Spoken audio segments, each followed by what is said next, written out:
In today's video, I'll show you how to connect Xero to N8N, making accounting automation easier than ever. Start by opening N8N and going to the credentials section on the left sidebar. Click Create New and select Xero as your credential type. For authentication, choose Auth2, which securely connects your Xero account without sharing your password. Head to the Xero Developer Console. Follow the instructions to create Auth2 credentials and make sure the Xero API is enabled.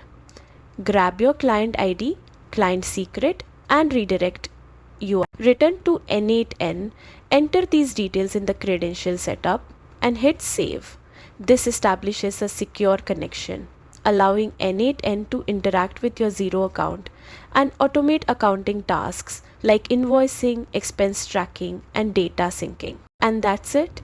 Your Xero is now connected to N8N, saving time, reducing errors, and streamlining your workflows.